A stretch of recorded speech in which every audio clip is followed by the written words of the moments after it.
You've been lounging with Skipper.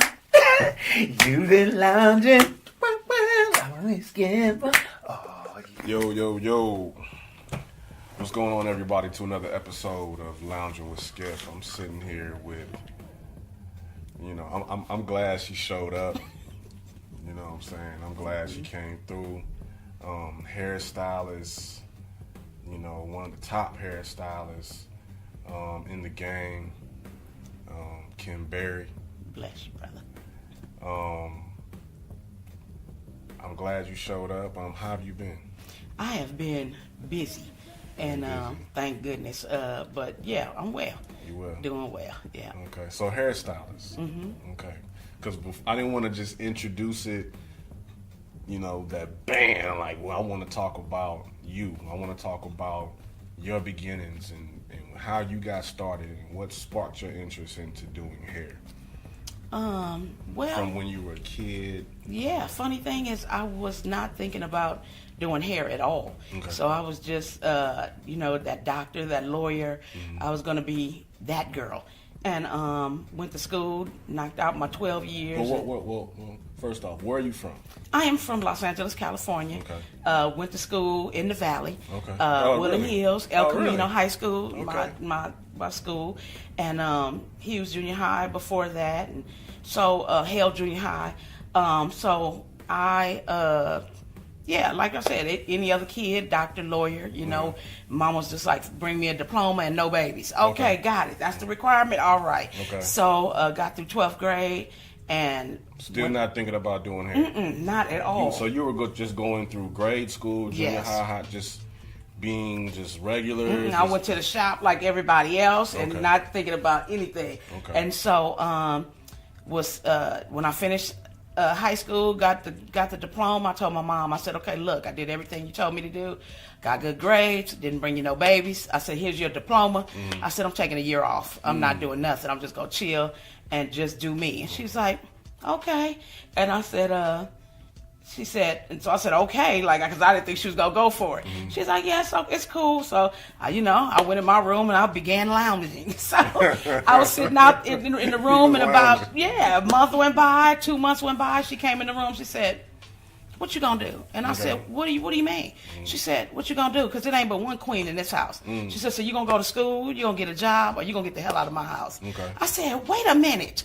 I said, you told me I get a year. She said, yeah, I changed my mind. I said, I was like, but my brother's, never mind. So I went mad, walking up the street, walked down Crenshaw Boulevard, because that's where I live, off in LA. So you was going to school out here in the Valley, so you were living out there, so you getting bussed out here? Absolutely, yeah. Okay. I was a PWT, but yeah, and so permit, whatever it's called, transportation. But yeah, got busted from 6th grade on all the way through high school. Okay. And so, were you happy that happened? oh, absolutely, yeah. It was great just to get out of the neighborhood and to be able to see something better, and see that it was more than what we were exposed to. So that was a blessing. Okay. Getting up at that 5:45 in the morning, though, to get out here, but all that time, every morning. Yeah, we had to be at the bus stop 5:45.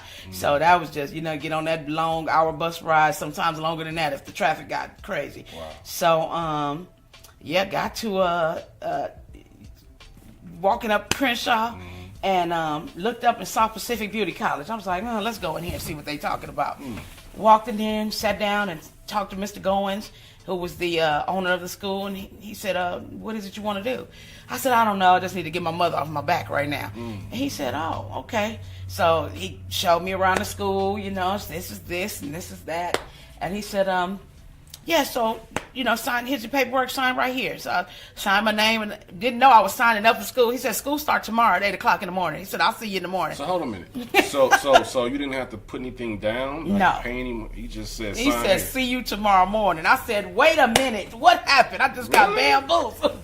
Wow. Yeah, and I was like, who knew, And I went in the house with my paperwork, and I threw my paperwork on the table, and I told my mom, I hope you happy.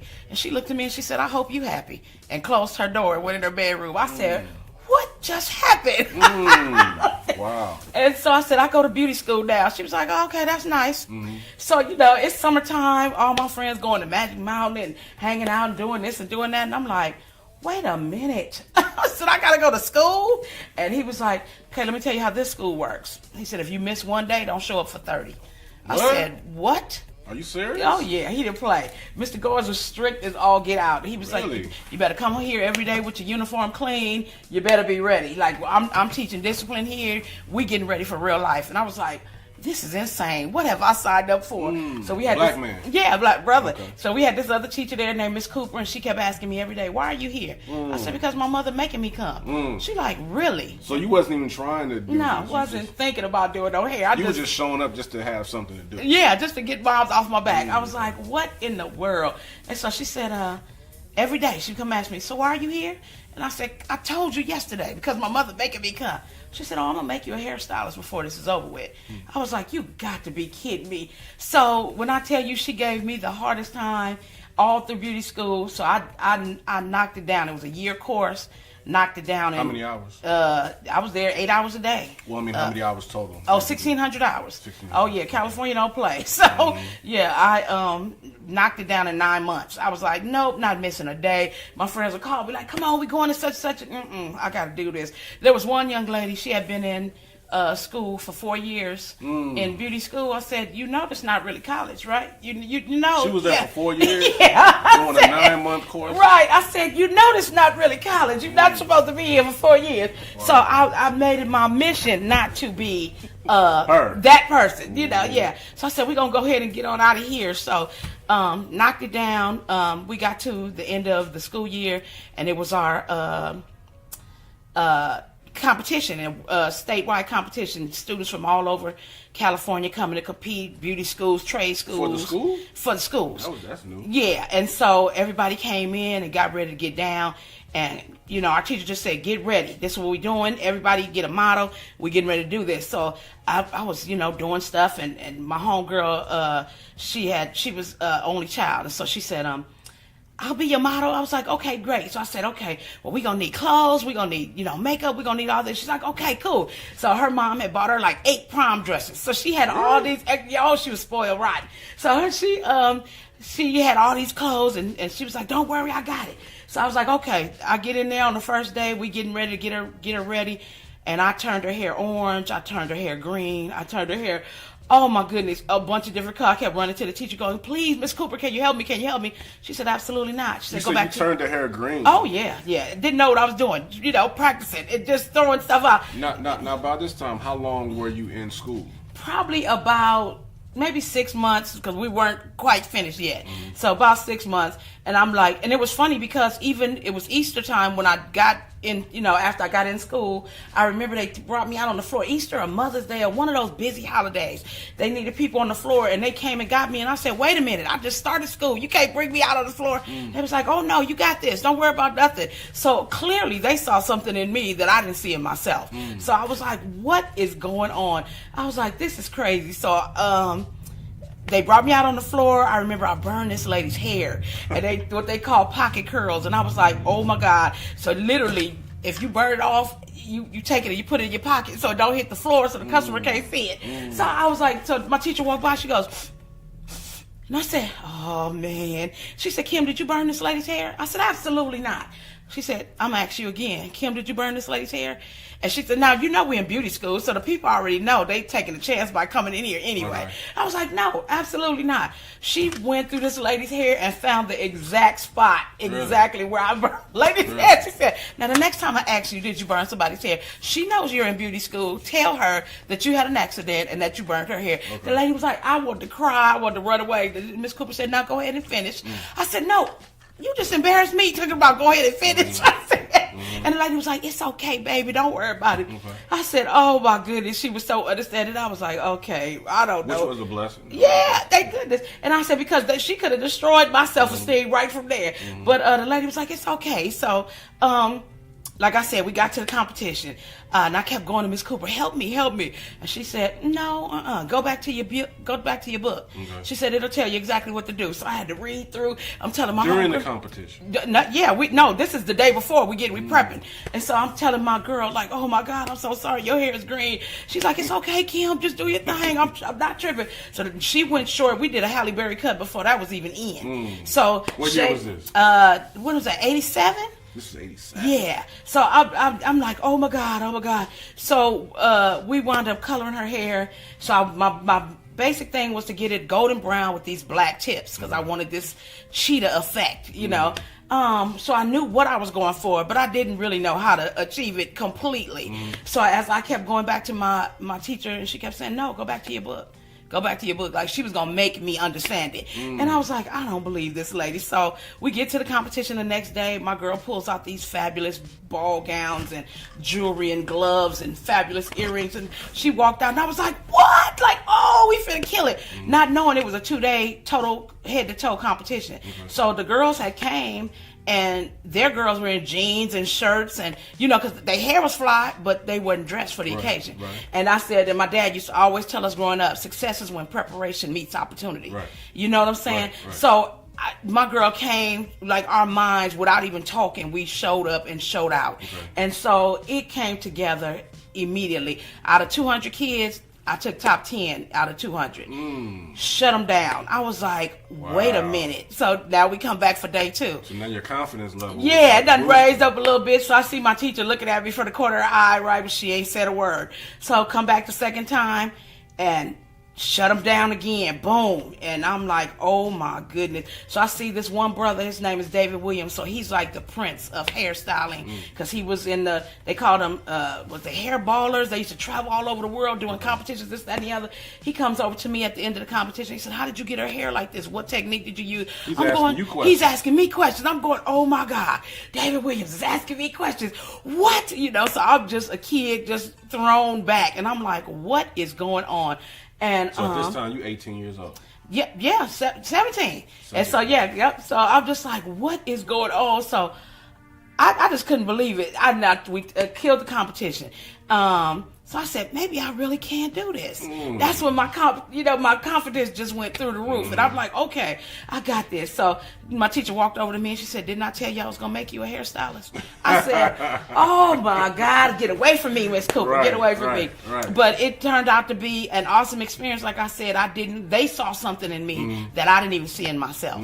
So it was just awesome. And like I said, I was mad at my mother when it happened, but didn't know that she was actually pushing me into my destiny. See, you know, something like that's God. Absolutely. That's God. That's God working His way in other people to influence you, to push you. Right. Some things we don't understand at that time, but that's God working through them to actually show us our own potential. Absolutely. You know what I mean? So that right there. But He had different people working. Absolutely. At all times. For you. Yes. To build your confidence, to show you like, okay, I can do this. Absolutely. You got women that been doing hair since they was little kids. You haven't done any hair. Right. This was 6 months in. I wasn't even thinking about it. Yeah. You weren't even thinking about it. Here you are having this person, David Williams, asking you, how did you do something? Absolutely. So at that point, once you came back to school after the competition, your demeanor, your vibe, everything was just more of a positive confidence. Absolutely. So how did you finish out the next 3 months? Just as eager as possible. Just ready, like I said, ready to get out of there. That was my main thing. Didn't want to miss a day. I did not miss a day. I went every day. And I just wanted to knock it down. And got through with the months. And when you finished, did you when you went because like taking the practical and all that, did you ace that? You know what was funny is they told our teacher, he did theory. Dr. Goins was so on it with theory, and he said, I'm going to educate you so well that when it's time, he said, you're just going to look down into the paper and see my face telling you the answers to the questions. And I'm like, yeah, right. And I'm like, oh my goodness. He was like, but don't worry about electricity, it never comes up. So I was like, okay. And what did I get on the test? electricity. Wow. I said, well, I'll be dog. I was like, no. He said this never comes up. And sure enough, I'm like, wow. So you had to know everything about electrolysis and then about the probes and oh, it scared me to death. I said, the alternating current. Right. Oh, he scared me to death. I said, wow. And I just like, Kim, get calm. Sit here. You got this. I'm like, okay, Mr. Goins, here we go. And sure enough, literally his face manifested in the paper. I was thinking about him so hard, and he told me the answers to every question. So back then with the Cosmo test, did it start off as the practical and then the written? Or was it the... No, we did first the hands-on practical, and then and that was just, I just kept remembering sanitize, drape, analyze, sanitize, drape. So I would not drop anything. So the lady, I was so on it, the lady just kept coming and flipping my page, like go to the next activity. So I was like, is this a good thing or is this a bad thing? Was there other girls in there or other, you know? So other it was like a room of like 18 yeah. stylists, and so she was like, go to the next, because she saw that I had an understanding of what everything. People were making some of the weirdest mistakes. It was so odd. It was like, it would say do the left front of the head, and people would start on the left back of the head, rear, you know. And I'm nervous. I was like, yeah, the nerves, because they make you seem like you're going to hell and never coming back. I was like, why do they scare you to death for stay bored? I'm like, but it wound up just being a great experience. I'm like, what is going on? I said, okay, just be cool, Kim. You got this. And so right when they got to cold waving, and they were getting ready to do finger waves, and oh my God, I remember it was like 90 degrees out there. And they said, okay, we're going to do it. And my motto did not have a fresh relaxer. That's right, because so, you all used actual we models, had to, yes, not doll head. No, okay. Yeah, back then it was actual model. So I was like, oh my God, her hair was, every time I tried to make a wave, it would pop up. I'd make a wave, it would pop up. I was like, really? I said, you good? I said, so I was like, what is going on? I said, the man walked in and he said, don't worry about it. We're not doing any cold work today. He said, rinse everybody's hair out and go to the next activity. Okay. I said, well, bless God, because I had never, every time a finger wave came through the door at beauty school, I ran to the bathroom. And Mr. Goins would be like, where is Barry? And I was like, hiding in the bathroom. So...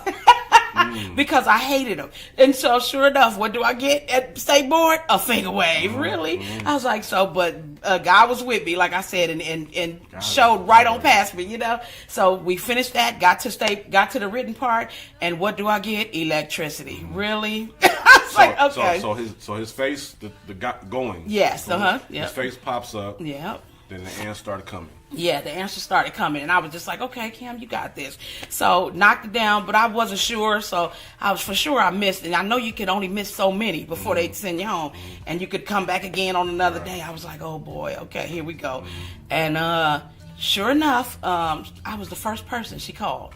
I said, so you just gonna embarrass me in front of a room full of people? So it's like 50 students in there waiting for their license. She said, sign right here. I said, sign right here for what? She said, you passed. I said, I passed? Real loud, right? She said, yes. I said, oh my God, I just passed. I told my girl, get your stuff, girl. I'm going to get some lunch. I'm just screaming and hollering. I could not believe it because, like I said, I was the first person. So I was like, oh my gosh, she finna embarrass me in front of all these people. Like, you failed, go home. I said, but I passed. And I was like, wow. And it was just amazing. Like I said, I left there and called my nephew's mom at the time, who had her own salon. It's like, I'm ready to come to work. Let's go do this. Okay. And wound up assisting for her. And so to go from graduating from high school, not knowing what you're gonna do, your mom's like, well, you better do something. You go walk down the street, you see this school, you go in, you go through school, you go through beauty school. Yeah, no, not beauty school, but the competition. You go do that, you ace that, you finish out, you go do the test, you ace that. Now you're done. Right. Like, obviously this is you. This is what it is. Then now you get hired on as an assistant with your cousin. With my nephew's mom. Your nephew's mom. Yeah. So now you're up in there.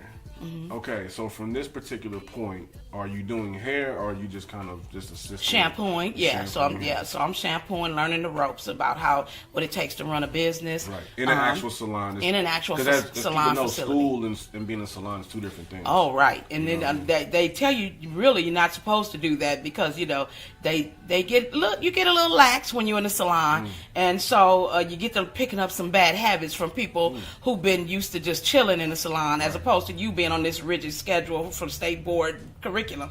So you looking like, well, wait a minute, she didn't do this and she didn't analyze and she did, you know, because they just rolling, they making money now. Right. So I'm just like, so I'm the shampoo girl, so I'm getting them in, getting them out. And I just, when in beauty school, I built my speed up, and that's one thing my teacher told me. He said, quality and then quantity, never sacrificing one for the other.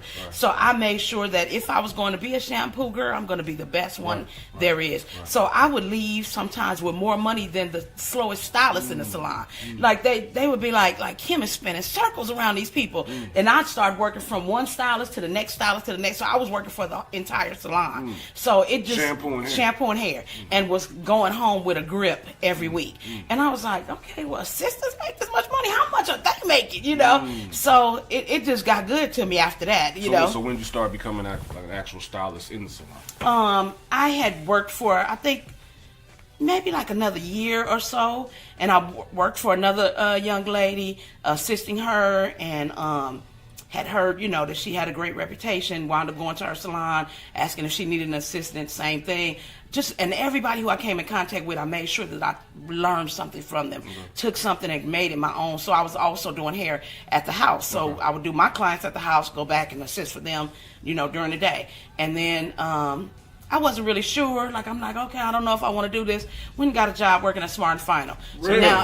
So now I'm a computer programmer, putting in data entry on all the food that's coming in. I was doubting myself. So I was just like, okay, I don't know, but I need stability. Why'd you doubt I need a check. I don't know. You know, people talking to you and thinking, oh yeah, well, you're not gonna really make that much money, you know. But I was just like, wait a minute, as an assistant, I was cleaning the house. So I was like, okay, but I wasn't really sure about building my own clientele. So I went to this one salon and I started to work on commission. Clients weren't coming in as fast as they should, so I went and got a job. So I'm gonna do hair on the weekends, job during the week. Gotcha. Finally, one of my friends pulled me to the side and said, what are you doing? And I was like, what are you talking about? She was like, you went to school, you did all of this, and you mean to tell me you're gonna back out and not work at Smart and Final? Yeah, work at Smart and Final. She was like, girl, if you don't get out of here. And I was like, no, you don't understand. This is paycheck. It's good pay and it got benefits. She's like, girl, She was like, go get that money. Quit playing and go do this full time. Yeah. And sure enough, I quit. And I was like, all right, Kim, you got this. So at the time, I was dating a bodyguard, and he was working for different people in the industry. But at this particular time, he wound up working for Prince. And he had been in the industry working for everybody. And he introduced me to the hairstylist. So we would go and hang out, different parties. Okay. Now, even in that instance right there, it's like you're being introduced to Prince's hairstylist. Yeah. Now, at that point, how did that make you feel? Like, damn, like, okay, I'm working at Smart and Final, but now I'm hanging out with Prince's hairstylist. Right, yeah. You know what I'm saying? And to see that she's a hairstylist for Prince. Right. So how did that make you feel, and where you were as a person? I was in awe, because, you know, I'm just like, oh my God, you know, celebrity hairstylist. Because like I said, I had been on different video shoots because he was always on set with someone. So I saw how the atmosphere was ran, you know, how people conducted themselves. So I was literally being trained for every step and didn't even know it. And, you know, so that's just, you know, God have a way of working things out. And sure enough, she went in the room with her one day. We were in the trailer, and she said, I'm going to quit. And I said, you're not going to quit. And she goes, yeah. Well, why she want to quit? It got to be too much for her. She wanted to go home. She didn't want to live out of a suitcase. She wanted to get married. And I was like, she had been with him, I think, 5 years or something like that. And I was like, wow. I said, you got the best job in the world. You're working for one of the biggest entertainers in the world. And she's like, Kim, it's not what you think. And I was like, I think you work for one of the biggest entertainers in the world. Right. And she was like, okay. You know, like, okay, I don't know how I explain it to you. And sure enough, and I'm like, my mom used to say, power, you know, life and death is in the power of the tongue, so be careful what you speak. And she went in the trailer that night, and Her and Prince got into a little tiff, and she told him, she said, my lips are chapped from kissing your little black ass. I'm out of here. And she packed her stuff and left. That night? That night. And so he was like, the next day, he got up like, oh, tell Tanya get the salon ready. And they were like, no, Tanya. And she said, they were like, well, wait a minute. He said, what you mean? They said, no, Tanya quit. Tanya went home. Because he's used to talking crazy to you, and then you're going to have a job the next day, you know. And they were like, no, Tanya. So he was like, so what do you mean? You got me out here without a hairstylist? Because that's how he traveled, his hairstylist and his bodyguards. And they were like, yeah, we ain't got nothing for you. So they left and went to Germany, came back. And when we came back, he said, we on our way back. We meet us at this club. He's going to be there. I took my portfolio. I had already learned through beauty school. You got to do photo shoots. You got to, get your networking up. You got to meet makeup artists. You got to meet photographers. So I had already been doing this on the side as well as doing my clients and just getting ready. So I had a little, basic book portfolio prepared and took my portfolio down there, laid the book on the table. I was able to walk over to his table. So he's looking at me like, what? Okay, now hold on. Because you dropping bombs right now. Okay. So you took your portfolio over to Prince? Yes, at the club. Okay, that's what I'm saying. Like that in itself is like, what the hell? Right, yeah. Okay, how did you feel to come from that girl from beauty school? Yeah. You know what I'm saying? To know where now you giving your portfolio to Prince, working at Smart and Final. Right. How were you as a person? How did you feel? I didn't. It was weird. Like even as a youngster, I kind of numb. Like I didn't have no. Didn't have no fear because I knew you got one shot. You know what I'm saying? And you blow it if you want to, but you got one shot. Did people that you know about this? What's happening? No. Or you kind of kept this low key? No, didn't tell a soul, and it was just weird. And so got over to the table, so he knew I had to know somebody because nobody walks up to his table. And so now, around what year was this? When was around what time? We still in about a 2-year span. So I'm 18-ish, maybe on my way to 19. So I'm fresh, like I said, fresh out of beauty school 9 months later. And so maybe some time had went by. Like I said, I worked in the salon, and then next thing I know, like I said, I'm dating a bodyguard, so I'm in there. I'm in the industry, around But I'm people. saying, is this around the? This is SWV. This is during that time. So this is after like Graffiti Bridge and all that. This is. Oh yeah, way after. I really want to say Diamonds and Curls or something like that. Diamonds and Curls. Oh, Diamonds and Pearls. That's the book. Yeah, wait on it. Okay. Yeah. So yeah. There we go. Yep. And so okay, so you walked over to his table. Yeah, showed him the book, and he said, you got a salon? Yeah, they'll get the salon ready. So I had watched her, studied everything on her table. I had already started duplicating. How long did you know her before she quit? It wasn't long. It wasn't long at all. Like I said, I studied her table, got her hairspray, saw the gel, saw the type of comb she used. So everything she had, I went and bought. So I duplicated. Like I said, my dad used to say, success is when preparation meets opportunity. So when the opportunity presents itself, will you be prepared? Right. So I didn't know I would ever be.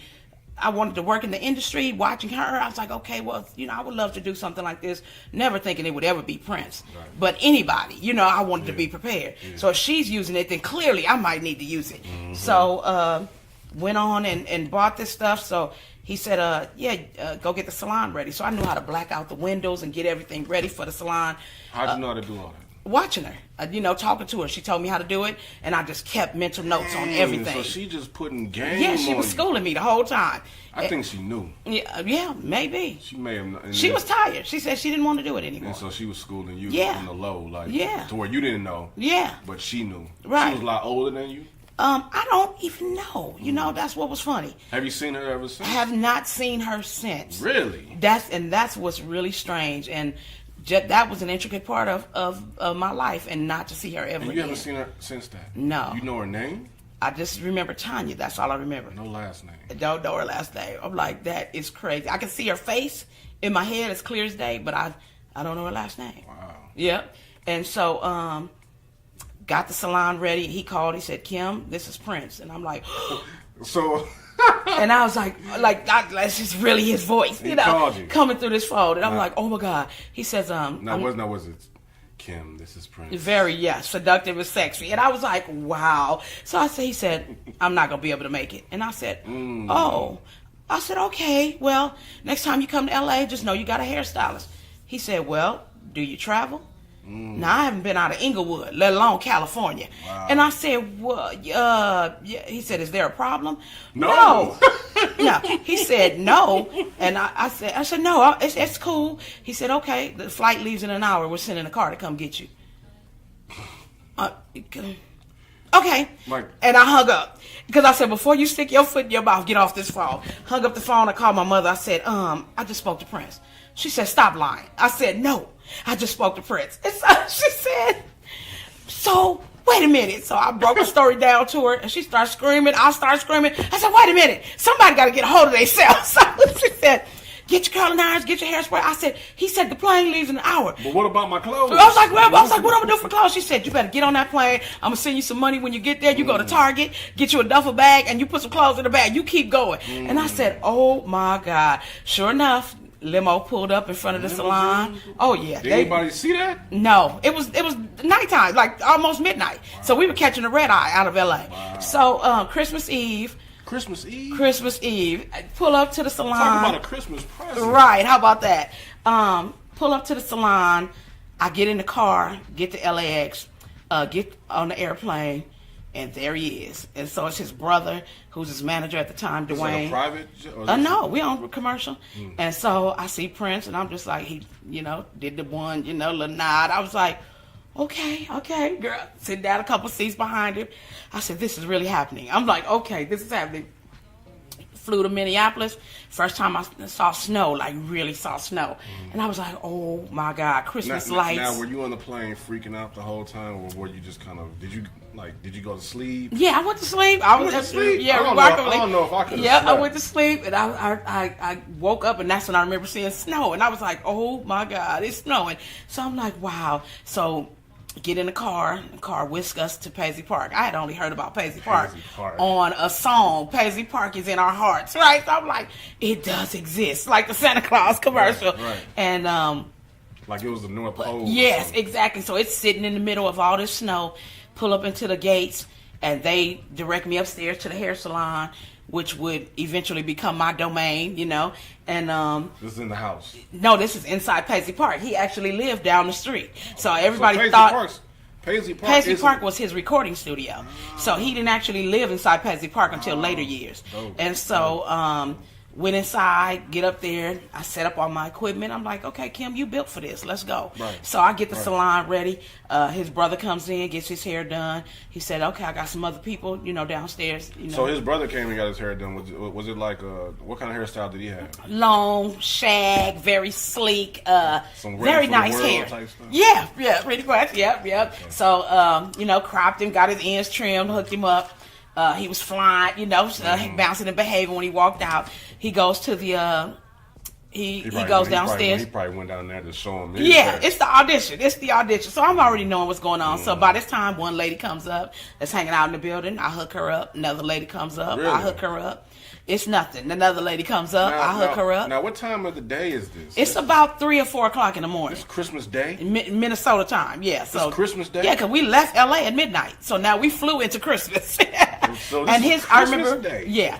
And later on in the years, come to find out, that was one of his things that he said he would always go back to Minnesota because it snowed, and even though he didn't celebrate Christmas, we always went back because he wanted to be in the snow during that time. So, the ladies were coming. The ladies came in, yeah. So one by one, knocking them down. I'm fast because my teacher had already built up my speed. So it's nothing. I'm like boom, boom, next. So I'm sending them out. So his brother said, "Hold on, I'll be right back." So they had a bunch of costumes in the room, and then there was jewelry on the table. I'm just looking around, and I'm sitting with my hands in my lap, and 1 hour goes by, 2 hours go by. I'm like, really? And you're sitting there. And I'm just sitting there. Now, this is before it was the cell phones with social media. Where you just kind of, you literally are sitting there like, there was no TV? Nope, nothing in there. And so I'm just looking around the room. So I see, like I said, the Purple Rain jacket was in there. The Purple Rain jacket. Yeah, it was just a bunch of costumes, and I'm like, oh my God, like there it is. Wow, like this is really like Prince's house. Like this is, I'm in here. So I said, okay, but I sat right there with my hands in my lap, and 2.5 hours go by, and sure enough, his brother come back in, he sticks his head in the door and said, you didn't steal nothing, did you? I said, first of all, my mama didn't raise no fools. I said, you don't go in nobody's house and you don't touch nothing that don't belong to you. Second of all, I got to go to the bathroom. You play too much. He was like, oh, he started laughing. You didn't have to sit there. You could have went to the bathroom. I said, I'm not walking around this man's house. Know where it is. Right. That's what I was like. I'm not walking around this man's house. So sure enough, he showed me around and brought me back. He said, okay, for real. He coming in a few minutes. I said, don't you leave me sitting here for another 2.5 hours. I wouldn't do that to you. So about 10 minutes later, Prince stuck his head in the door and said, hello. I said, and I was like, oh, he's little, And I'm like, okay. So I was like, oh. So he's, stage, he looks bigger than life. So to see him, like, for real, I was like, oh, he's little. And he said, you did a great job. He said, you got the job. He said, but you got to leave those nails at home because I'm tender-headed and you can't have it in my head. I said, okay, click, click, click, click, click, because I was doing the days SWV with them long curved nails. He was like, yeah, no, you can't do that. I broke them all off in front of him. He started laughing. He said, oh, yeah, you're going to work. He said, go back to the hotel. He said, we're leaving for Miami in the morning. I said, I'm sorry, what? I said, you're not going to get your hair done? He said, no, I'm good. I was like, oh, okay. So we go to Miami. We stay a few days, nothing. He calls a few days later. He said, you get your stuff ready? Okay, we're leaving. We're going to Atlanta. We go to Atlanta. We stay a few more days. I was like, we get calling my mom. You ain't like, doing his hair. No, I'm just chilling, rolling with the count. I was like, I call my mother like, what's going on right now? And she was like, just keep rolling. Whatever, if they good, you good. And I was like, okay. We leave there, go to Chicago. We stay a few more days. He said, Kim, you got your stuff ready? We're going to New York. So now I've been to 5 states in less than 2 weeks. Yeah. I said, what is happening right now? So the times are shifting. Yes. I called my mother. I said, who lives like this? And my mother said, you do. And I said, oh. And that's when my mentality shifted. Like, oh, this is my lifestyle now. Okay, got it. And so New York came. He called me, said, get the salon ready. So he was ready now. In New York? In New York. Now, how'd you go about doing that? I already knew how she did it. She called private salons, got a suite, hooked up the suite, made sure he had a back entrance to come in so he wouldn't be bothered by anybody. Went in, called one of the top salons, got a private suite. Orbay, well known all over the world, and he's a celebrity hairstylist. He treated me like I was a big wig. So I walked in, this is Kim Berry, give her whatever she wants. I was like, what? Right? So and to go from where you were right to this right in a short amount of time. In an instant. It didn't. I know for you it was like your head was spinning. It took my mom to say, this is your life now. Like, get yourself together. So when she said that to you, that's when it was like... It was the mind shift. It literally took place. Like, this is your life. You live like this. And I said, oh, okay. Because I didn't know anyone who was celebrity hairstylist. Like what? And a kid. I'm 18 and a half and some change. I'm going, what in the world? And so...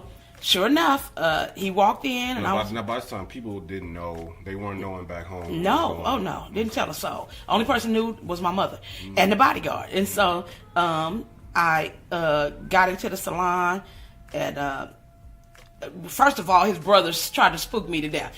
Don't touch his ears. Don't do this. Don't do that. Don't do that. And I was like, wait a minute. Don't look him in the face. How am I going to do his hair and not look him in the face? What are you talking about? Don't spill water on him. Don't put color on him. Everything they said don't do, I did. I was like, wait a minute. Spill color on the man's face. I was like, ooh, let me get that off right quick. He was like, okay. But he was cool. He did not say a word. We had a consultation. He told me what he wanted. Cut, color, shine. Let's, hook it up. Now I'm thinking, the reason why I was asking about the time period, because I remember like it's different, his hairstyles. His hairstyle started to change around the time with the diamonds and pearls. Oh yeah. The time.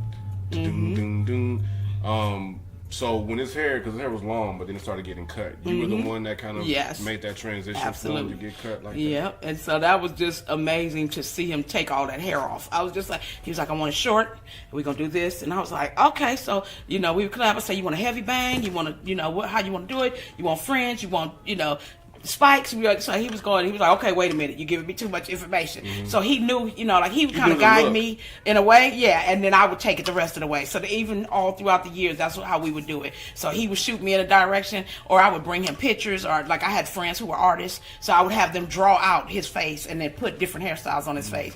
And so he'd go, I like this one, I don't like this one, I like this one, I don't like this one. And then even still, when we would get there, what happens in my head, I start off with one style in mind, and I'll start creating another one. Okay. And so, and he was good with it, you know what I'm saying? So he would let me flow. So that's what I loved about him too, because he was open. The style, because I saw on your IG when with Kendrick, he did what's it called? And you said, what do you say? Imitation is the greatest form of flattery. Yeah, when he wore the braids with the wraps on the end. And I remember the day that he was telling us, we were doing a photo shoot, and he said, I think I want to wear some braids. My cousin used to wear braids in her hair back in the day. And he said, I was like, oh, okay, so kind of like buckwheat. And I was like, what? Like, I was like, okay, clearly you're going to let me straighten these parts out and make. He said, no, just pick it up and braid it. And I said, what? And so in my mind, because I'm a perfectionist, I know I want this to look a certain way. And he was like, no. Like, I don't want you to do that. And so I was like, oh, okay. So we go through the motions. And his photographer is standing on the side of us. He said, I should have Steve take a picture of you doing my hair. And I said, yeah, you should. Steve already clicked the picture, 2 shots, pow, real quick. And that's the picture. That's the iconic picture. That's out right now, and it was so funny. That picture went into the archives, never to be seen again. Years later, Steve tells me that him and Prince are going through pictures, looking over stuff, and he was like, "Oh, like I didn't know you had that." And Steve asked him, "You want me to erase it?" He said, "No, it's cool." And all those years later, like that was the proof in the pudding. Like people were calling me from all over the world, going, "Is that you? Is that really you?" So when something like that, did you have to sign like an NDA? No. You just to work for him? Yeah. Oh, absolutely. Yeah. Everybody had to do agreements to don't tell his business. And you already knew. It wasn't even something that somebody had to tell you, because he was such a quiet and reserved person. He was never out there. He kept his stuff to himself. So you didn't put him out there, because he never was out there himself. So we all of us just follow suit. Right. There was nothing ever to tell or to come to light about, because he wasn't that type of person. What was like one of the most interesting moments, being his hairstylist? Just one of the ones that sticks out to you. One of the ones that were... That's what I was going to say. So many moments. Man, it's hard to choose. It really is. I mean, because I was there for his wedding, his first wedding. I was there for his second wedding. When you look back at something like that, I know you look at it as a blessing. Probably the music, I think. Looking up on stage and seeing him and Sheila E. and Larry Graham and all these great people who had Maceo Parker. Oh my God. You seen him with James Brown and I'm looking at Prince on stage jamming. And those nights when he would leave the building, you know what I mean? Like you saw him, like he was with God. Like when he was in the zone playing music, he was with God. And it was a whole, like I would tell people, the person you saw in my chair is not the person you see on stage. Those are different entities. Like completely. Because like I said, on stage, he was larger than life. He's a different person. He was larger than life. In the chair, it's a certain sense of he was quiet and reserved. And I was just like, who's this dude? Because this dude and that dude are not the same person. So, and he knew that. And so it was just interesting to just see the many facets of Prince. That's the dope thing about being a hairstylist, is the fact that when people are in your chair, they basically are giving themselves to you to basically make them look good. Absolutely. You know what I mean? And no matter who they are, you got some people that are like, assholes and stuff like that. But then you got those people that are like, I trust your judgment. You're obviously here for a reason. So do your thing, do your magic. And that for us is a high for us, because we enjoy the fact of people appreciating our work. Right. You know what I mean? So when did it kind of lighten up for you to where it built to where it transitioned over to where you started, doing Cat Williams here?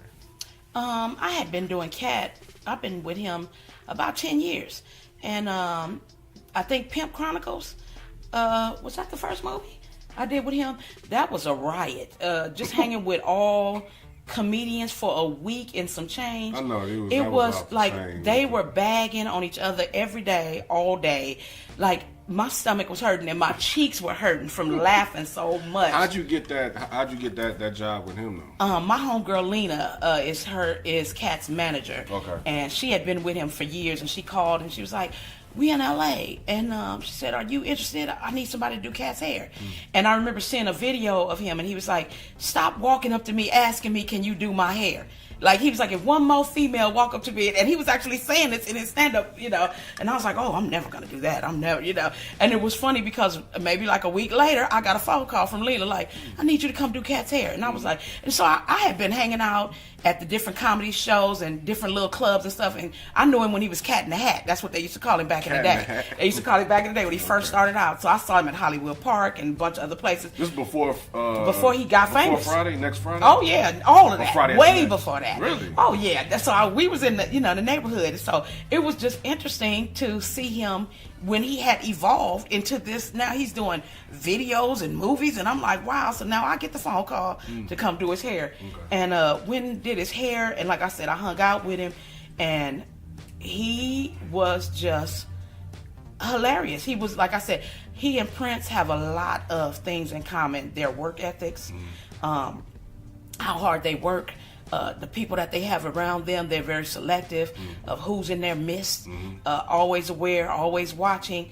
So it's interesting. Like, now my friends are clowning me like, now that Prince is gone, you've traded in one little man for another one. I was like, all right, leave my little man alone, because it works for me. They like me. But it's been a beautiful thing. So I worked, like I said, most of the stuff I did for Cat was all his West Coast things. But when Prince passed, he was like, well, let's go do this. And so now, I'm on the world tour with him now. So we're doing 100 cities and traveling all over the world right now with him. So, and then, like I said, I've done 2 Minutes of Fame, the movie with him, and it's just been really cool. It's been a great experience. So that hairstyle you had in the stand-up was like horns. You did that hairstyle? With the horn? No, that wasn't me. Okay. Yeah, that wasn't me. Yeah, so that's why I said he worked with a lot of different people, but I kept getting the call back. So I knew it was something, like I said, I used to always tell people, even with Prince, I was like, it wasn't that I was the greatest hairstylist in the world, but I knew it was the God in me that saw the God in him. And he needed that around him. They got enough yes men and people that just do what they say and as they say and when they say.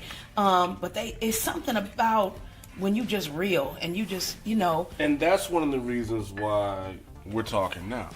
Because when we met, the vibe I got from you, and I even told you that then, I was like, it's kind of like just down to earth, just on some regular, like, you can like shoot the, shoot the shit. Absolutely. You know what I mean? And it's not like no sedity type stuff, and I hate that type of vibe. Right. When I come across, like women, you know what I mean? Like, if you just down to earth. So when we met, I was like, it was just kind of just like I've been knew you. Right, you know what I mean? Exactly. And just the fact that we were on set at the same time and just kind of tripping out and talking about that. And then just the fact of Cat coming over and talking with us, and I'm hearing them cracking jokes, and it's like, I'm like, man, this is like funny. Yes. Like, this is no stand. This is like real behind the scenes. Yeah, he's funny all the time. You know what I mean? Yes. Like, and that's what was interesting to me. That's what was dope to me. Yeah. So that's been your journey. How'd you feel? Well, I already know how you felt or whatever, but how'd you feel when you got the news that Prince passed? Cool. I was a nutcase. Yeah, I was a nutcase. So a friend of mine called, and he was in Colorado, and he said, "You heard the news?" And I said, "Heard what news?" He said, "What are you doing right now?" I said, "Driving down the street." He said, "I need you to pull over." And I said, "Pull over for what?" So at this time, my phone starts ringing, and I'm like, "What's going on?" He's like, "I need you to pull over." So I pull over, and he says, "I need you to pull up TMZ." And I said, "For what? That's a gossip magazine. I don't want to, what? Just tell me." He goes, I'm not going to tell you. So he said, "Pull up TMZ." So I pull up TMZ, and fatality at Paisley Park. And I was like, And he said, "You good?" And I said, So at this moment, phone rings again, and I see it's one of my other homeboys that work for CBS, who's a cameraman, and you know had been there for years, trusted source. And he said, "I need you to know what's going on right now. We're going live in 5 minutes." I said, "You need me to know what?" He said, "I need you to know that the coroner is at Paisley Park." And I said, "So what? It's probably some female that was hanging out there." He said, "No." He said, "Kim, it's him. It's Prince. Prince is dead." And I just started screaming. And I was done. Yeah, I was stuck for about 4.5 hours. 4.5 hours. Stuck. Just crying. And as soon as I get myself together, then I start crying again. So I was just stuck. So, when was the last time you talked to him before he passed? About 20 days before. So, yeah, that was crazy. That was crazy. So when something like that happens, at that moment, you know, you've been his hairstylist for all this time. Now what? What do you do? Like, just because, but you were Cat's hairstylist at this time too. Yeah. And yeah, so, I had been hairstylist. Still, I told people that. They were like, "Well, what are you gonna do now?" I said, "Well, I was doing hair when I met him. I'm gonna do hair when it's over with." So people just thought I was gonna crawl into a hole and just, you know. I was like, "No, this is what I do." Right. So you know, I continued doing photo shoots, videos. Like I said, you only we was clowning. I was telling you this. I said they say you only as hot as your next gig. So you got to keep grinding. You got to keep looking for that next thing. So I'm always just looking, you know, and calling my homegirls. What you got? What you got for me? What you got for me? So just staying abreast of different things, staying in classes, staying on top of my techniques, and just, you know, doing what I got to do. But yeah, just photo shoots, videos, and so it was just. What videos have you done? Oh man. Every time I get to this part, I always get stuck. I've worked for Neo. What hairstyle he had? Well, you know, most of the girls on set, you know. Okay. And so, who else? Mac 10, DJ Quick, Naturi Naughton from Power is one of my regulars. Tamara Mari. From The Real. So you do her hair for the show? No, not for the show. Just for different photo shoots and videos and stuff that we've done. I'm trying to think what other. Busta Rhymes worked on a few of his videos. Outkast, Michelet. Yeah. I'm trying to think. So you were doing Busta's when he had them dreads? Yes. Yeah. Yeah. So that was. So hold a minute. So the video he did. What's that? Break Your Neck. I want to. And he had the video where his dreads looked like horns. No, that wasn't me. I was trying to think, what's the name of that? I want to say Big Head, but that wasn't. It was some video. Big Head. I forgot the name of that video. But they kept blowing everybody's head up in the video. So yeah, it was just interesting. You kept it moving. Yeah, I just kept it moving. Yeah, so always moving, always being, you know. And that's the cool part about networking. That's one of the main things I tell the young stylists now. Make sure you keep cards. Make sure you stay in contact with people because you never know. Somebody will say, "Oh yeah, I remember Kim from this video. I remember Kim from just being on set with her. She was cool. Call her." And the network just grows and grows and grows. So I tell people, don't burn bridges. Be cool because you just never know where the next blessing is gonna come from. Or sometimes you might have to do some stuff for free because you never know. Whoever was the lighting director might be the director on the next one. And because you did that one for free, they're going to call you back. And that one going to pay. So it's just worth it. You know, and I just tell people, be open. You know, the thing about it is, it's like, for you not to know what you were about to do after you graduated, and then to go on and do all these things, it shows that, it shows the greatness of God. Absolutely. It shows the power of God. And the fact that those curling irons, those flat irons, took you around the world. Literally. You know what I mean? And something like that you would never thought. Me being a barber, I mean, I never would have thought, you know what I'm saying, as far as me cutting hair in 8th grade would lead me to cutting on movie sets and furthermore. Absolutely. We don't know these things during the process. Right. But then once we get to those certain locations, certain destinations, we begin to realize, like, it was already predestined. Right, yeah. And it makes you appreciate what it is you do more. And it makes you understand the power of God. Absolutely. You know what I mean? Yeah. That's the dope thing about it. Where do you see yourself going from here? Like, when you're doing Cat Williams hair, have you been offered any opportunities to do, you know, other big time people to where, like, you know what I mean? Like, to where it takes you to the next. I mean, because, you know, Cat, he's solidified. Boom. Like, oh, yeah. He's yeah, I've solidified. had the opportunity to work with J-Lo. You know, like I said, being on set, even if I assist, I'm still in the midst. I know that I'm going to get close, you know. Oh, I just did a commercial with Solange and her husband. Okay. That was dope, seeing her in her element. She directed the video very much like her music video. So it was a clothing line, a sports leisure clothing line, and unique clothing line, I believe it was called. And so, but she was very, you know, serene, very calm. At a moment she came into the hair salon trailer, and she said, I just came in here because I need to get away from everybody. So she sat in there and we chopped it up and talked, you know. I'm telling you, because being in a barbershop or a salon, it's a place where you can go and you can just kind of relax. Yeah. You know what I mean? And she was very comfortable, came in and just started chopping it up with me. And it was just super cool, you know, like the whole team that was on deck with us, they were chilling. And it was just interesting. Like I said, the young lady who brought us on, her name is Nakia. We worked for her. She's with Beyonce and had been working with their family for a long time. And so she worked under Kim Kimball, who's another celebrity hairstylist. And just like I said, from being in the midst, you know, Kim relinquished Beyonce to her. And then from Beyonce, she got Solange. And from Solange, she got, you know, I also did a movie with Kelly Rowland and Dwayne Martin called The Sea Filler. So that was cool. And it's is that out? It's old. It's actually an old movie. Okay, So yeah, I think I've seen that. I've seen that. And it was really cool. So that was another opportunity. I said I almost had to get into the union, and Prince called the day before, and the next day the whole set got turned union. I was like, no curses, because in beauty school that's what they tell us. So how did you hear about the union? In beauty school. Really? And so that's what my teacher used to always tell me. He was like, use your license for everything you can get out of it. He said, and when you get tired of doing hair, teach it. And he said, and then travel around the world and charge people for what you know. And I was like, that can happen? He was like, absolutely. You can have a room full of 200 people charging $1,000 a head.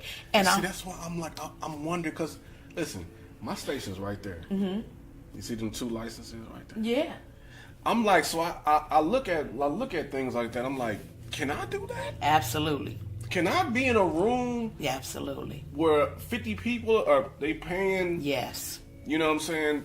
$100 a ticket $100 a head to watch me cut a head? Right. And you showing them different techniques that maybe you showing them a quicker way or a different way or a more efficient way of what they didn't know. Because to me, I don't care. Even if I might know the technique, I'm going to learn something a little faster, a little smart. Or they might even spit some business knowledge out that I didn't know about. You know, so it's always something that you can learn.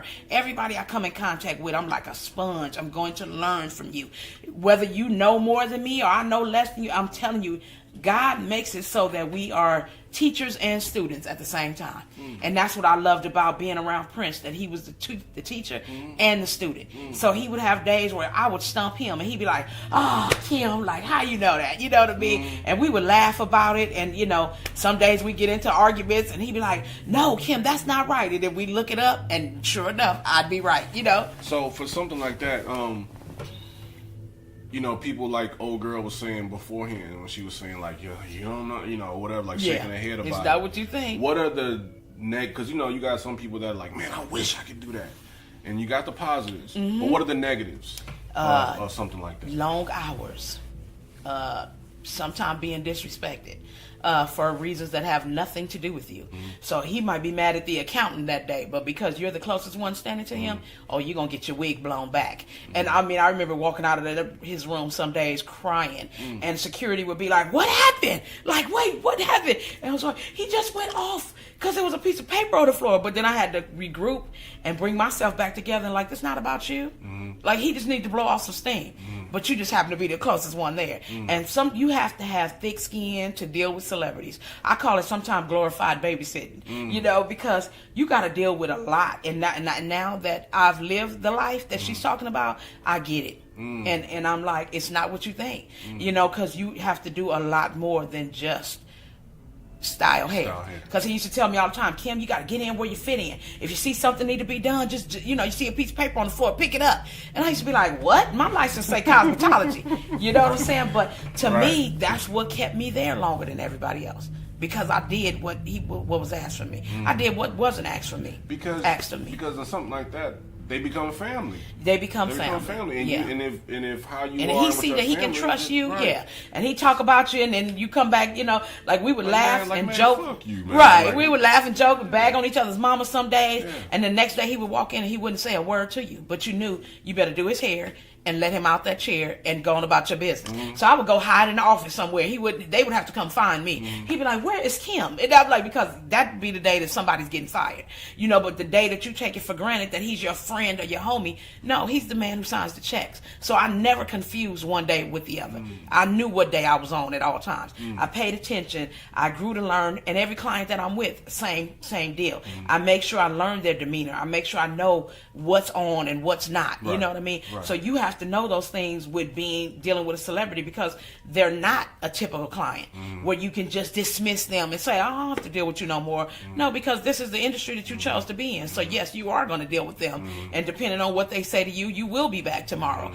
So you go through some things, and and you learn over. Like a lot of people will say, oh, if I was you, I wouldn't take that off of him, and he couldn't talk to me like that. I said, well, that's why you're sitting at home on your mother's couch, and I'm in Switzerland. Really? You wouldn't do? Oh, okay. Well, I'll see you when I get back with my passport stamps, to prove where I've been. So so don't tell me what you won't do. You've been around the world many times over. Yeah. It's been a beautiful experience. Just like all the things, riding camels in Egypt with him and going through the pyramids. And he's like, Kim, do you hear that? And so like I said, all of these, I call those the book chronicles, because all of this is going to be a part of my book that I'm writing. Speaking of the book. Yeah. So when is that dropping? Was hoping for June for his 60th birthday, but we don't know. We know it might be some brakes pumped on it, but it's coming. It's coming soon. We got to make sure some legality issues are worked out, and but it's coming. So what's it called? Diamonds and Curls. Diamonds and Curls. Yeah. So I'm excited about it.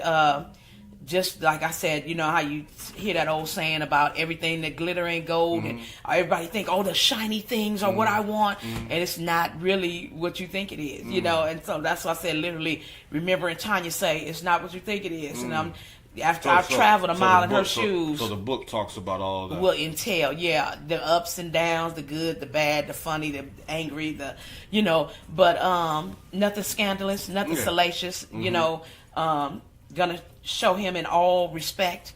So you were doing award shows, all absolutely. That. You were there with everywhere he went. I traveled with him everywhere he went, and I would go home and I tell people I wouldn't even unpack.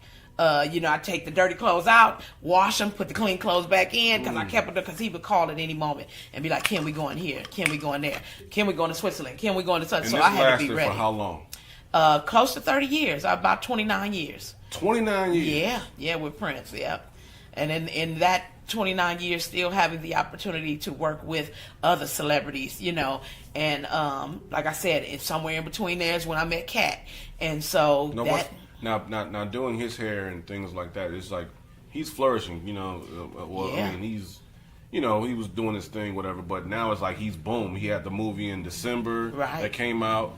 He's got Meet the Blacks is coming out. Meet the Black 2. He just did Father Figures with Owen Wilson and Glenn Close came out. Got 2 Minutes of Fame. Now he got 2 Minutes of Fame coming out. He's doing a 100 City tour, as well as the Netflix special he just killed. And I mean, he's selling out arenas every night. You did his hair for that? Okay. So 15,000 seaters, shutting it down. Every city. I'm like, it's just amazing to come out and see a comic, because you hear Kevin Hart talk about the large arenas, and comics are selling out arenas, and you go, that was for rock stars, but not no more, So you've been to see in the stadiums. Yes, they are in stadiums. Comedians, I'm going. One guy I on the remember, stage. yes, and I'm like, and he has 6 other comics that come out before him. Red Grant is his host. Corey Zooman Miller. Mark Curry comes out right before Kat does a whole old school set and kills it. Like he has the auditorium in stitches.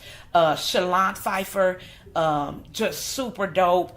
high energy, a lady, her name is Jennifer Thomas, but they call her Miss Gin, Gin. The girl is super dope. And like I said, his lineup is fire. So I'll tell everybody, whatever city he come to, you better get there, because the boy they killing it. They are killing it. And 2 hours go by in a heartbeat. I can and it's amazing. But when I tell you, they are just back to back funny. And they are just killing it, and they prepping the stage for when he comes out and just lay the law down. And he's an amazing artist to see him at work, and it's just like I said, a blessing. Yeah, Like, it's been amazing. Right And like I said, he's so much like Prince. It's crazy, and he's also a fan of Prince, and he's made that known, and because I remember seeing like on 2 Minutes of Fame. Just like seeing him in the chair, because I was trimming that fro. Yeah. And just seeing him in the chair, just on some regular, just a regular but it's like, I've never seen him on stage. Yes. But I can only imagine, seeing someone in the chair, you're doing a job, and they're just kind of just, real quiet, but cracking jokes a little bit. But then, boom, get up on that stage. Larger than life. Yeah, it's amazing. That's why I'm just like, wow. I would like to see it come full scale. Yeah. I'm just like amazed. And like I said, backstage and watching his backstage antics, they're clowning and getting ready, but then right before the show, he gets real quiet and he's getting into himself and because he's finna go hit it. And it's just amazing to see him work every night. It's amazing, and I count it all joy to be a part of it. So the book is coming soon. Yes. So where do you see yourself in the next 10 years? Definitely want to be teaching. Definitely want to be teaching. There's a young lady who I aspire to be like, Crystal Wright. She is teaching celebrity hairstylists regular hairstylists, how to become celebrity hairstylists.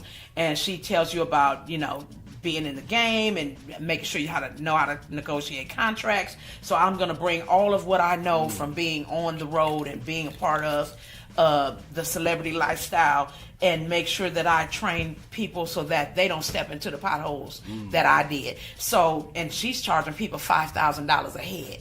What? Yeah, she's not playing. So you got to come to her on top of that. So you fly to New York, you get lunch, you get breakfast and lunch, you have to pay for your own dinner, your own hotel. Like, she's putting the game down. And because she's been in the game booking celebrity hairstylists, she was an agent, had her own agency, and just started putting people out there. And now she's actually telling, like they said, the game's to be sold, you know what I'm saying? And so I want to do the same thing. My teacher told me back in the day, once you finish with it, then you start teaching it. They have to pay for your knowledge now. And so that's exactly where I plan on being with it. I want to be traveling around the world, teaching and, and mentoring students. This game can just take you There's so no end to far. it. There's no end to it. And so because hair grows. Yeah, because it's not just movies. There's videos. There's plays. Like even Disneyland, you can work at Disneyland doing wigs and stuff for all the characters at Disneyland. Like, that's an actual job. People don't even know you can go do hair at Disneyland. Like, I was like, what? And then I was good. I worked for a good 2 weeks, and it was amazing, like I said. But they were taking up my Sundays, and I got to give something to God. I was like, nah, I'm out of here. I was like, this was fun, but I got to go. So, but yeah, it's very demanding. But you got to be willing, but learn so much on wig making and just all kind of things. Like I said, it's so much to be gained from everybody you come in contact with. And plays are just a whole nother beast of, touring. And so then you got movies, and then you got commercials. So it's so many facets. So what have you picked up more about Local 706? Was there any more game on that you picked up? Well, keep everything. Keep your check stubs. That was one thing I threw away. So much information. Really? Yeah. Oh my goodness. Like, I could have been in the union, but I threw away because I didn't know that every union house that you work in, like let's say the arenas that had it, if it's a union house, that's union hours. So you get to use those hours towards your union. But who knew? You know what I mean? Now I know, so I'm keeping everything. Like I said, you keep your check stubs, you keep your crew sheets, you keep your production, all of that. Anything with your name on it, you keep it because they have to be able to verify. And like I said, it was so much stuff that got put to the wayside or lost in the shuffle, you know, didn't even know, and thinking it was unimportant. And so that's why the first thing they said, well, can you show us some check stubs? Where's your taxes? Where's your this? Where's your that? So people think, oh, well, I'm getting away with it. I'm not going to file all my taxes and this, that, and the other.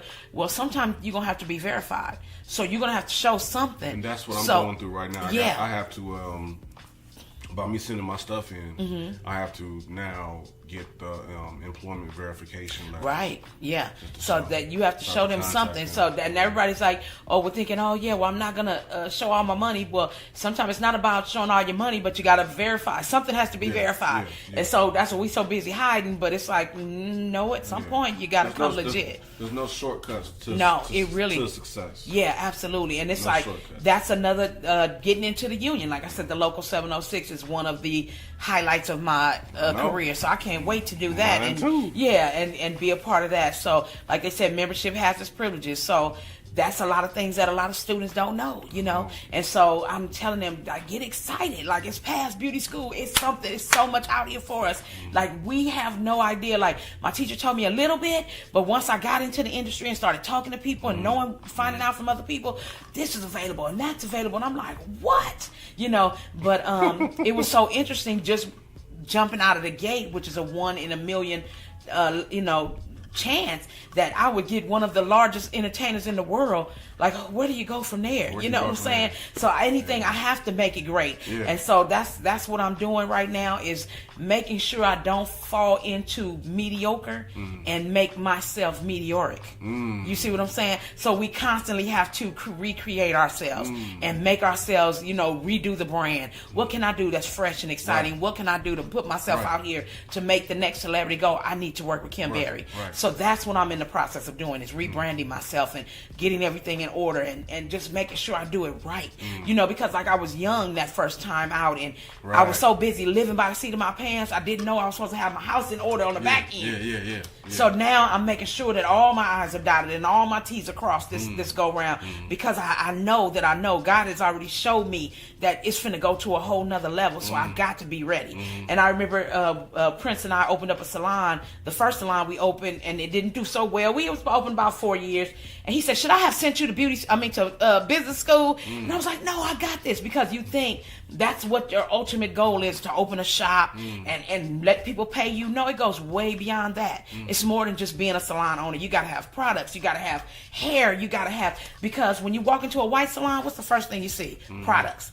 They make their money off the products, because if they're going to buy it anywhere, you might as well let them buy it from you. Why let them go to a beauty supply? They should be buying it from you. If you're using it on their hair, they should be buying it from you. So that's one of the things that, you know, beauty school doesn't teach us. So I learned the hard way, you know. And so I tell people, don't try to rush into just owning a salon, because that's not the end all be all. Because I want the new stylist that's coming up to touch every facet of what the industry has for us, and then come back to this. This is always like this the icing on the cake, you know. But you got to build the cake first. So that's why I'm like, get the bread, get the cake, you know, get the eggs and all that, and mix it up in the bowl, because you ain't even started to experience what's really out there. And it's an amazing journey. We're just so used to coming from school, going into the shop, and thinking that's it. And that's what my teacher told me. He said, use your license for everything you can get out of it. Don't just stand behind that chair. He said, what you really don't do is be a kitchen beautician. He said, get your license and get some learning with your burning. And he said, know why you're doing what you're doing. And I'm like, now it makes sense, you know. So it all came together. And like I said, who knew, you know, a year and a half after coming out of beauty school, that I would wind up being with one of the biggest entertainers in the world, straight out the gate. You know, no training, no nothing, just dropped into the pool. Like, here we go, we leaving. That's nothing but God. Absolutely. I appreciate you for coming through. It's been a blast. And talking with me, you know what I'm saying? Just being able to sit and lounge with me. Absolutely. You know what I'm saying? That's one reason why I started this podcast, was to, interview people that have a journey. You know, me having a journey in myself. Absolutely. I wanted to link up with others who have journeys themselves. Absolutely. And to talk about that for as an inspiration to others. Absolutely. That aren't living out here, or they may live out here and have nowhere to go and nowhere to turn. And they need to hear that extra push. Absolutely. And that's what is so great about the internet, because you're able to reach people all over the world. Yeah. And so I have been getting emails from Switzerland and Ireland and Egypt and Dubai, and people are like, are you coming here? Are you coming here? Like, they want to meet me just by virtue of, and I remember Prince telling me, Kim, by virtue of everything I have, you already have it. And I was like, what? Didn't even understand.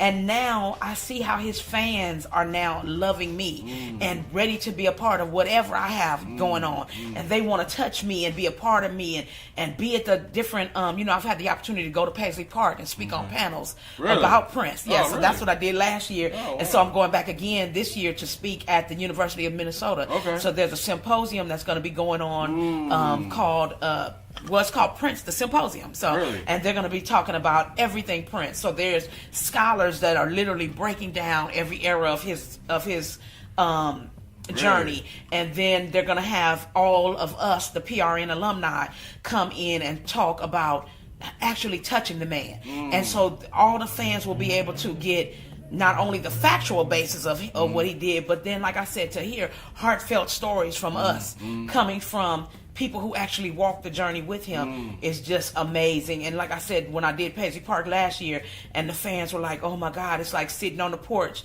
listening to my auntie tell stories, like you were so cool, and you were so down to earth, and my book will be the same way. Gotcha. And so I'm delivering it in the same voice. It'll be a spoken word, version, audio book, as well as hardback. And so I'm excited about what God is about to do. So it's gonna be big. And like I said, I remember God just showing me greatness, and I was like, but once again, success is when opportunity meets preparedness. And when the opportunity presents itself, and my dad, he rings in my head every time, and I'm going, right, do this. Oh, wait, no, you can't do that yet because you didn't do this. Okay, so all the steps, like it says in the Bible, your steps are being ordered by God. Just like showing up, you had your homegirl with the camera filming, like you sort of prepared. Absolutely. You know what I'm saying? Doing the video footage. Right, because the fans want to be a part of any little bit. They just want to grasp on anything that you can tell them about him. And so, and I consider it a blessing to be able to, because like one of my friends keep drilling in my head. She's like, do you understand that you're the last thing left of him? Like you guys who work with him, and now this last few days in the era with him, like they want to touch you guys. They want to see, to be a part of it. And I'm just like, at first I didn't get it, but now as it's going on his 2-year anniversary that he's been gone, he passed away. Yeah, April 21st. Was it 16? 16. Yeah. So now we in 18. So yeah. So April, we'll be down there again in April for the celebration of his life. He passed away 2016? Yeah. Yes, this will be 2 years. Yeah. Wow. Just an icon. Just, we may see somebody that big again. I don't know. Yeah. Hopefully, but he set the bar so high. They got to come with it, all the stars. So for fans of you, like how can they reach you? How can they contact you? How can they, Yeah, I'm on Instagram. Women that want you to do their hair. Yeah, I'm on Instagram at Kim Be On Set, KIM, the letter B, ONSET, 2. And also on Facebook, I'm at Kim Be On Set, all separate words, Kim Be On Set. So, and Yahoo, you can reach me same way, Kim Be On Set, the letter B, ONSET, Kim Be On Set at yahoo.com. So they can reach me any of those vessels. And so no Snapchat. No, too much. I try Snapchat every now and then. I forget. I will be so busy during my day, and my friends will go, "Why don't you Snapchat this?" And I'm going, "Oh, and it's an afterthought." And I was like, I just don't think about it. I just stick with Instagram. Yeah, so I do Instagram every chance I get, and I can capture pictures and moments, and I always try to share the pictures with the fans, and I'll try to throw in a little story of something I'm doing or where I'm going, and so they seem to love that too. So. And it's just been a beautiful, like I said, so I look forward. I've had some fans fly in from all over the world and they come to get their hair done at the salon. Really? I'm at Spot 313 in Inglewood, California. So I have a little suite there, so they can come by there. Off of Manchester? Florence and La Brea. Okay. Florence and La Brea in Inglewood, and so I've had fans fly in, and it's been amazing. They fly in to get their hair done. Flying in because they want to get their hair done by the woman who touched Prince. Really? And it has been really interesting. So they tell all the stories about how, my email is inundated with stories of Prince and how Prince changed their lives, and at first I was just like, what? This is weird. I don't want to be a part of this. This is crazy. And I said, but then when you think about it, it's like, if you're all that's left that touched him, and I was just like, the mantle has been passed, so who, if not you, then who? So God said somebody has to tell the story. You was doing his hair. Yeah, somebody has to tell the story. So I'm excited, like I said, to be able to share every chance I get, doing symposiums and doing panels and speaking. So that's what I want to continue doing, traveling all over the world and talking to people about the man, not just a superstar, but the man and how he laughed and how he cried and how he loved and how he, just he was a human being. Mm-hmm. They all think like he walked on clouds, he was just a regular guy. Guy. No, he was a regular human being, and he wanted to be treated as such. And that's the part I want to share with the world, that he was a stand-up dude, and just like anybody else, he had his moments, where he talked crazy and without, I can't think of lack of another word, but he had asshole moments, just like any other man, I tell everybody he put his pants on one leg at a time, he tripped over his shoes sometimes, and he did things that weren't acceptable, but he, what he did? He got up the next day and did it again, better and greater than anybody else. He thought out, all the record companies and everybody, and he's just super smart. He was just a genius, super funny, always laughing and cracking jokes, and he was just an incredible dude. And I'm blessed to be a part of that journey. It's really been incredible. And I'm blessed to be in the presence of you, and I'm blessed to have you here to lounge with Skip. Yes, sir. Is there any last words you want to give to the people? Just like for any up and coming up and coming hairstylists that would like to be in your shoes, or just want to basically get into the game of any sort. Is there any type of words of encouragement or wisdom for them? Definitely just stay in classes, all the classes outside of beauty school. You got to go to hair shows. Now, YouTube unfortunately has taken over, but there's a lot of good stuff on YouTube. And, if you can stay trained and, put your own little twist on different things and ideas, stay on top of your game, because there's somebody else doing it faster, quicker, smarter.